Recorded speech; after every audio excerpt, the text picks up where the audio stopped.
Baik, Jumaat yang berkah dipenuhi dengan sesama insan untuk bersedekah berinfak.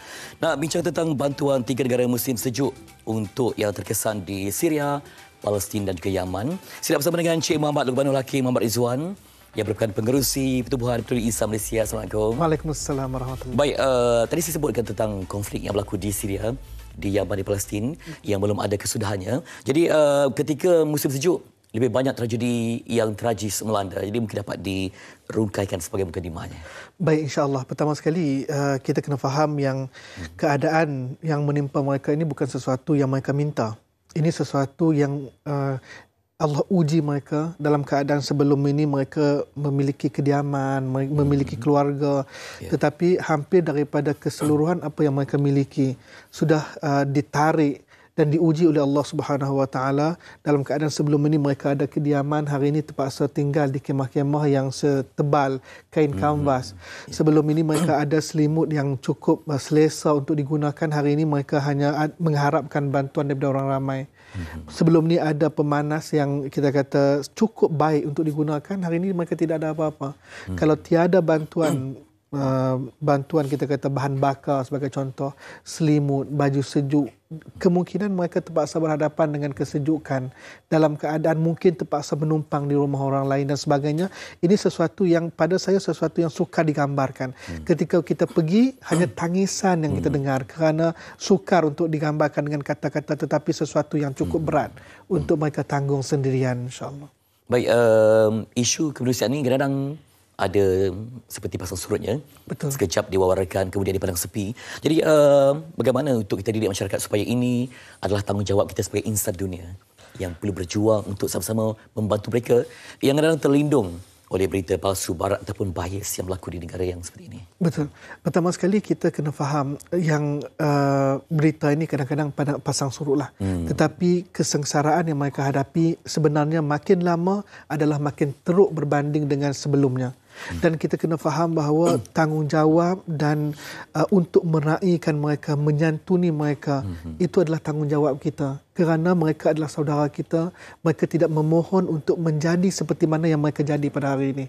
Dan ketika mana kita melihat setiap tahun kita pergi, kadang-kadang ada peruntukan yang dah ditarik balik. Kadang-kadang kita dengar bagaimana anak-anak kecil yang kehilangan, ibu-ibu yang kehilangan anak kecil. Bagaimana kita tahu bagaimana tanpa bantuan mereka terpaksa berlapar berhari-hari. Jadi ini sesuatu realiti yang bukan mereka minta dan bukan daripada kesalahan mereka pun, tetapi sebagai satu tanggungjawab kita sebagai orang yang beriman, orang Islam, insan, kita santuni mereka, kita cuba untuk jadikan dengan berkongsi itu bukan sekadar membahagiakan mereka, membahagiakan kita juga. Itu kita punya tanggungjawab yang kita rasakan bahawa melalui kesakitan yang berpanjangan ini seharusnya empati kita juga berterusan dan berpanjangan, insya-Allah. Itu dia antara semangat ukhuwah sesama ummah. Baik, jika panas memang panas betul di rantau ini. Betul. Dan sejuk ni boleh membunuh ya, terutama kalau tak ada perlindungan, makan minum yang cukup. Jadi apa bentuk bantuan yang akan disalurkan untuk keluarga yang terjejas di sini? Okey, fokus utama kita dalam kempen musim sejuk yang akan datang adalah kita nak bantu dari sudut bahan bakar ataupun sesuatu yang boleh meringankan beban mereka di dalam musim sejuk ini. Kita ada beberapa item yang kita cuba untuk agihkan, tetapi apapun kita melihat kepada bagaimana situasi keluarga tersebut. Contohnya kita kata kem-kem ini banyak daripada mereka yang kekurangan makanan, mereka dah ada bahan bakar, maka makananlah yang kita akan utamakan.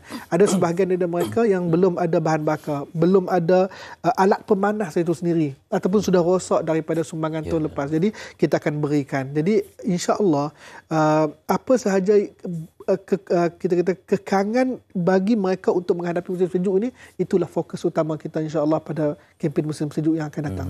Sebab ia perlu berterusan ya. Dia Mereka berterusan. ni kawasan ada yang terkepung. Sungguh. Ada yang mungkin inilah dengan isu pendidikan yang butuh huruf lagi. Bermaksud ini satu gerakan yang amat kita perlukan. Jadi apa cara untuk menyumbang kepada mereka di sini? Baik, insya-Allah kalau kita tengok di Kaca TV, kita sediakan pertama sekali nombor akaun untuk kita sama-sama berkongsi. Yang yang mana kita khususkan ini adalah untuk bantuan yang akan kita salurkan di 3 negara ini.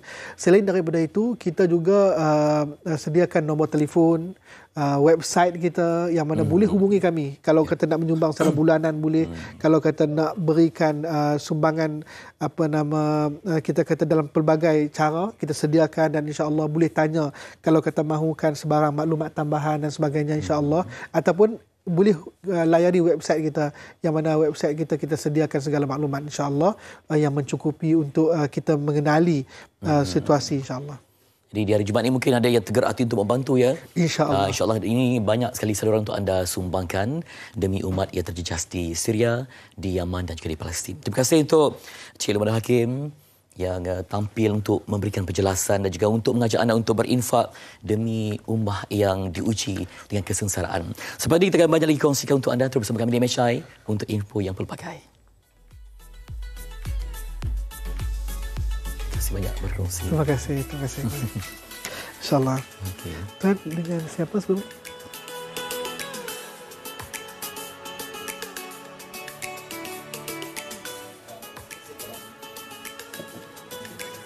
Okey, kita nak teruskan lebih banyak perkongsian di Malaysia hari ini berkaitan dengan